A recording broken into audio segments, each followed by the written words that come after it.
Hello everyone, आपका मेरे channel पर स्वागत है। इस क्लास में मैं टाइम एंड वर्क से रिलेटेड एक कॉन्सेप्ट समझाऊंगी एक क्वेश्चन के थ्रू। अगर क्वेश्चन समझाऊंगी तो ही आपको ये कॉन्सेप्ट क्लियर होगा। तो मैं एक क्वेश्चन लेती हूँ, फिर मैं उस कॉन्सेप्ट को समझाऊंगी। फिर जो नेक्स्ट क्लास में एक छोटा सा ही कॉन्सेप्ट, छोटा सा ही रहेगा मेरा ये क्लास। जो नेक्स्ट क्लास रहेगा ना मेरा, उस पर 2-3 क्वेश्चन उसी बेस्ड कराऊंगी। इस पर पहले क्वेश्चन कराऊंगी, क्वेश्चन को समझाऊंगी, फिर आप क्वेश्चन के थ्रू उस कॉन्सेप्ट को अच्छे समझ जाएंगे, याद भी हो जाएगा। तो एक क्वेश्चन लेती हूँ। ए अलोन, एक पर्सन है, A alone would take 27 hours more to complete a work than A and B together.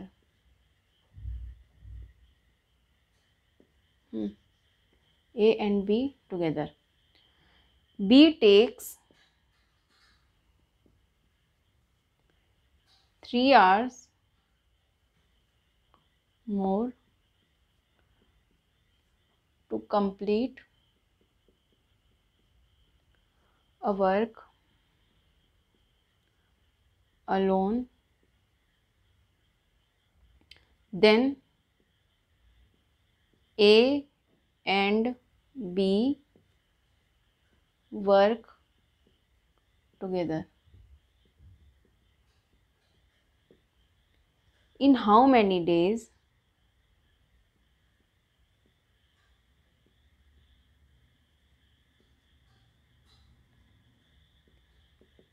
A alone can do it? In how many days can, sorry, in how many hours होना चाहिए, क्योंकि days की तो बात ही की नहीं गई है पहले भी, तो अभी कैसे फाइंड आउट कर पाएंगे। तो इन हाउ मैनी आवर्स, कितने घंटों में।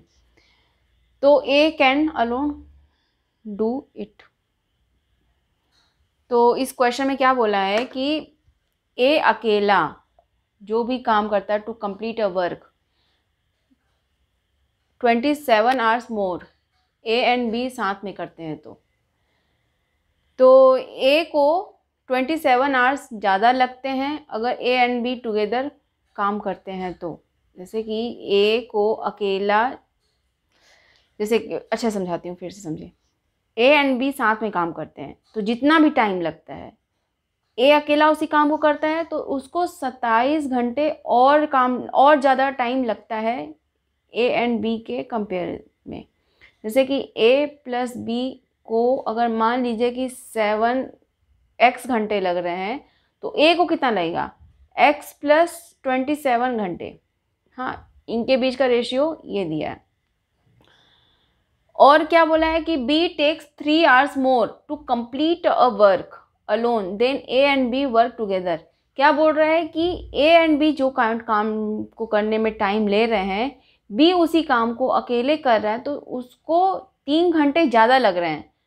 हाँ, अगर ए एंड बी अगर साथ में काम कर रहे हैं तो उसको x घंटे लग रहे हैं, तो उसी काम को b अकेला कर रहा है तो इसके कंपेरिजन में, मतलब इसके कंपेरिजन मतलब कि ए एंड बी जितना ले रहा है समय, उसी के कंपेरिजन में 3 घंटे और लग रहा है।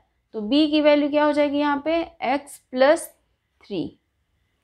तो ये रिलेशन निकल गया कि a को x घंटे लग रहे हैं, a प्लस बी को x घंटे लग रहे हैं तो a को कितना लग रहा है उसी काम को करने में, 27 घंटे और इसके कंपेरिजन में। और b अगर उसी काम को कर रहा है तो a प्लस बी के कंपेरिजन में 3 घंटे और लग रहे हैं। तो ये क्या दिया है, ये टाइम का रिलेशन दिया है, ये टाइम रेशियो दिया है ना, टाइम रेशियो दिया है। तो देखिए अब क्या दिया है इसमें कि ये जो टोटल वर्क कर रहा है अकेले, ए को टोटल वर्क करने में कितने घंटे लग रहे हैं, ये घंटे। इसी को ए प्लस बी साथ में काम कर रहे हैं टोटल वर्क को तो s घंटे लग रहे हैं। अगर उसी टोटल वर्क को बी अकेले करा तो इसको इतने घंटे लग रहे हैं, यही दिया है। और हर टाइम पे तो टोटल वर्क सेम है ना, इक्वल है ना, कांस्टेंट है ना, किसी में चेंज तो नहीं है ना, ऐसा कि ए के टाइम पे टोटल वर्क कुछ और है, बी के टाइम पे कुछ और है, अगर साथ में करें तो कुछ और, सब सेम है। तो ऐसा करते हैं ना, इन दोनों को ले करके टोटल वर्क को इक्वल करके एक इक्वेशन बना लेते हैं। फिर क्या करते हैं कि बी को ए प्लस बी को साथ में लेकर के टोटल वर्क इन दोनों के टाइम पे क्या क्या रिलेशन बन रहा है, इन दोनों को इक्वेट करके इक्वेशन बना लेते हैं। हाँ, इसी को देखते हैं ना। अगर टोटल वर्क ए अकेला कर रहा है, हाँ, या टोटल वर्क ए प्लस बी साथ में कर रहे हैं, तो सेम है, टोटल वर्क तो सेम है। ऐसे ही मान लीजिए कि टोटल वर्क बी अकेला कर रहा है और टोटल वर्क ए प्लस बी साथ में कर रहे हैं, तो भी इक्वल टोटल वर्क है। दो इक्वेशन बन जाएंगे इनसे। मान लीजिए कि ये एक इक्वेशन के फॉर्म में आ जाएगा, एक दूसरा इक्वेशन, इसी को इक्वेट कर देते हैं। टोटल वर्क ए के टाइम में क्या हो जाएगा, MEDH, यही होगा ना। तो एम ए के फॉर्म में एक एम नंबर ऑफ मैन कितने होंगे, ए अकेला काम कर तो एक होगा, इसकी एफिशिएंसी कुछ होगी EA। डी की तो बात ही नहीं की, तो डी हटा देंगे, एक मान लेंगे। और एच की बात की गई है, तो एच कितने घंटे लग रहे हैं इसको, x प्लस 27 ये। और इस केस में क्या हो जाएगा, इस केस में कि टोटल वर्क क्या हो जाएगा, MEDH। तो नंबर ऑफ मैन कितने हैं, दो हैं, तो दो हैं तो एक ए है, ए अकेले एक ए है, तो ए काउंट में एक होगा, उसकी एफिशिएंसी कुछ होगी EA, प्लस दूसरा मैन क्या है, बी है, उसकी एफिशिएंसी होगी EB, यही है। और ये दोनों नंबर ऑफ मैन हो गए। डी को एक मान लेंगे, एफिशिएंसी ऐड हो गई इसमें। एच कितना लग रहा है, अगर दोनों साथ में करें तो x लग रहे हैं।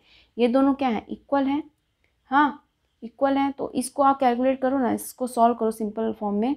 तो x प्लस 27 है, तो EA है x प्लस 27, ये मल्टीप्लाई में है।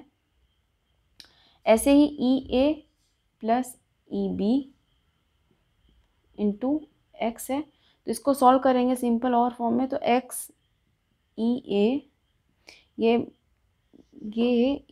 एक सेकेंड ना, क्या है ये मल्टीप्लाई है बीच में और इधर EA है, तो EA का x से मल्टीप्लाई होगा तो x EA प्लस 27 का EA से मल्टीप्लाई होगा तो 27 EA, इधर होगा तो x का EA के साथ x EA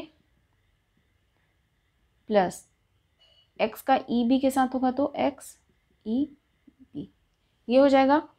x EA दोनों एक साइड है इक्वल में, तो ये कैंसिल आउट हो जाएंगे। बचा क्या, 27 EA और x EB। तो EA और EB का रेशियो क्या आ गया, x/27 आ गया। दिख रहा है क्या, मैं यहाँ पे लिख देती हूँ इसका।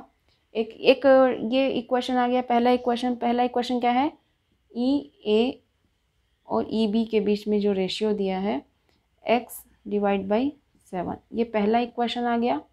सेकंड इक्वेशन यहाँ से देखते हैं क्या आता है कि TWA, इस केस में भी MEDH, B के फॉर्म में, तो B अकेला एक है, इसकी एफिशिएंसी B की कुछ होगी, D एक है, तो H की वैल्यू क्या दी है, B अकेला जब काम करे तो कितने घंटे लग रहा है, x प्लस 3।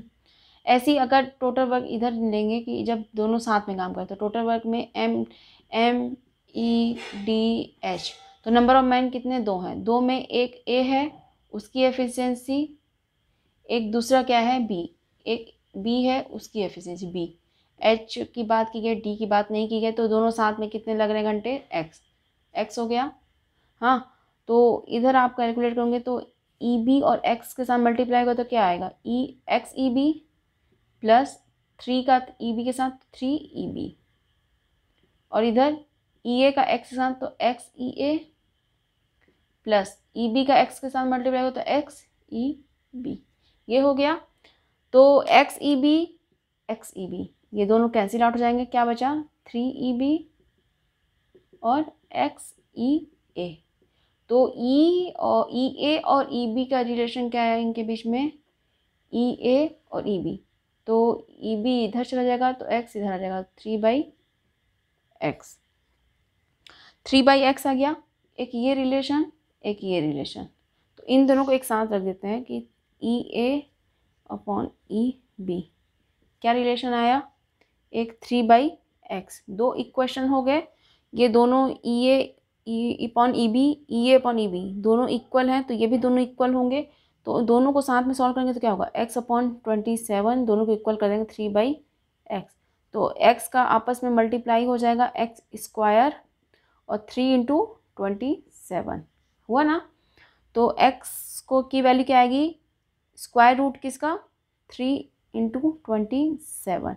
तो x की वैल्यू क्या आ जाएगी, 81 का स्क्वायर रूट तो 9। ये 9 आ गया, नहीं दिख रहा है क्या, इधर मैं कैलकुलेट कर देती हूँ। इधर एक्स स्क्वायर 3 इंटू 27 दिख रहा होगा आपको, तो यहाँ पर निकाल देती हूँ। एक्स स्क्वायर की वैल्यू है, ये दिख रहा है ना 3 इंटू 27 वाला, ये तो दिख रहा होगा 3 इंटू 27।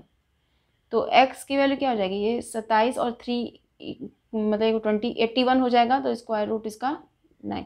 तो x की वैल्यू क्या आ गई अपनी, 9 आ गई।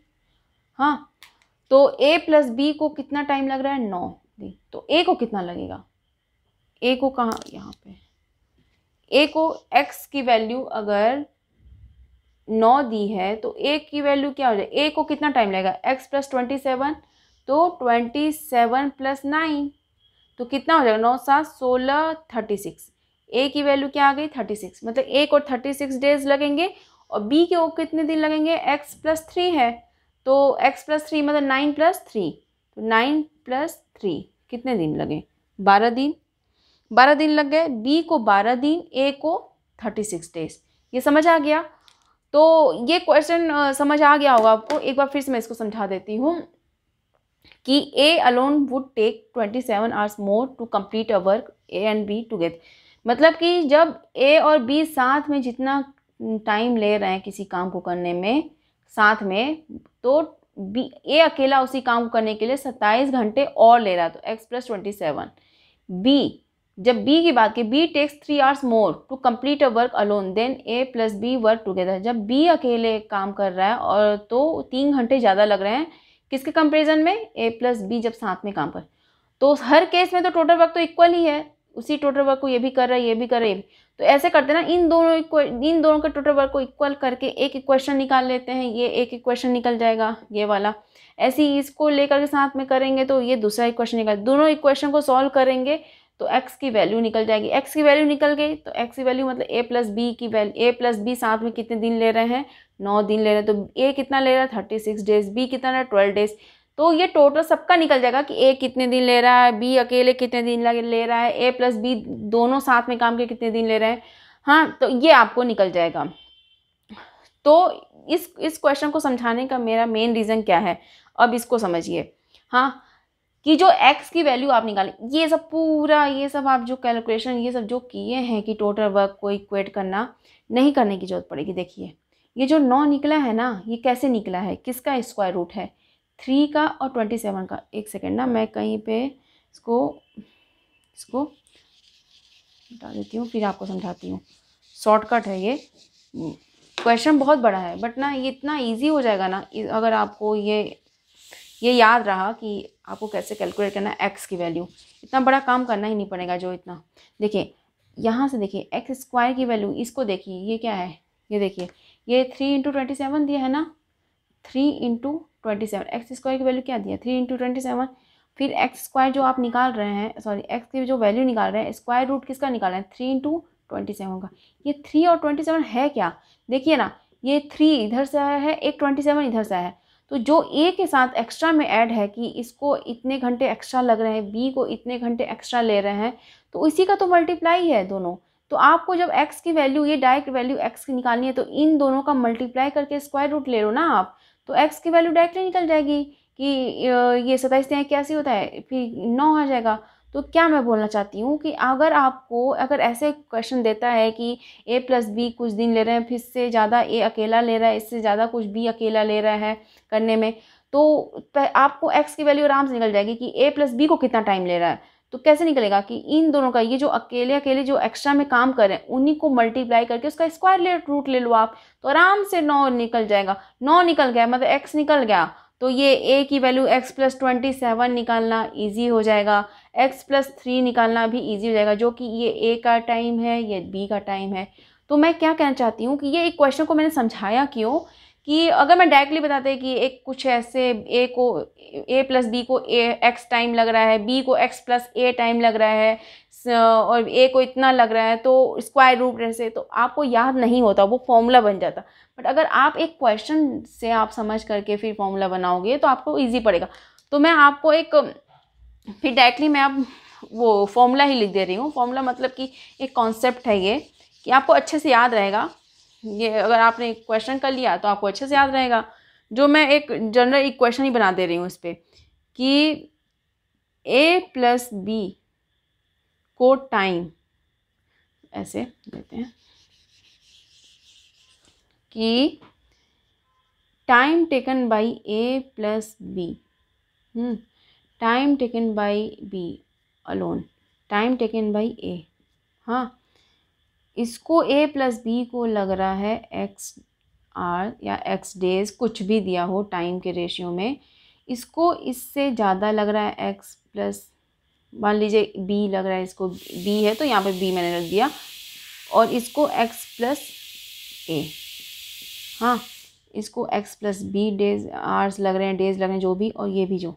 अब देखिए एक्स की वैल्यू कैसे निकलेगी, ये जो एक्स्ट्रा में जो दिया ए और एक्स्ट्रा में जो बी दिया है, इन दोनों का मल्टीप्लाई, इन दोनों का मल्टीप्लाई, इसी का स्क्वायर रूट, ये फॉर्मूला बन गया, फॉर्मूला बन गया।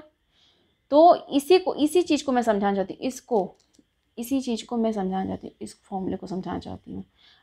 जब भी क्वेश्चन में देगा तो डायरेक्टली आप एक्स की वैल्यू यहाँ से आप निकाल सकते हो, फिर आपको सब क्वेश्चन इजी पड़ जाएंगे। जिस टाइप के कि बहुत इतना बड़ा क्वेश्चन दिख रहा है क्या, लग रहा है क्या, सिर्फ छोटा सा है कि टाइम का रिलेशन दिया है, टाइम का रेशियो दिया है, इनके बीच में आप निकाल दो आराम से, रेशियो तो दिया है, रिलेशन ही तो दिया है, आराम से निकल सकता है, आप आराम से निकाल सकते हो। बट क्या है ना कि जब क्वेश्चन इतना बड़ा दिया है तो आप डर जाओगे कि अरे बाप रे कैसे करेंगे इसको।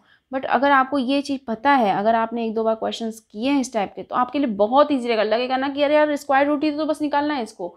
तो इस क्लास में सिर्फ इतना ही। मैं नेक्स्ट क्लास में इसी का एक दो क्वेश्चन और कर दूंगी, जिससे कि आपकी प्रैक्टिस हो जाए और आपको अच्छे से याद जाए। शायद आपको अभी अच्छे से ना क्लियर हुआ हो, एक दो क्वेश्चन करा दूंगी तो अच्छे से 100% आपको क्लियर हो जाएगा। तो इस क्लास के लिए सिर्फ इतना ही। Thank you so much.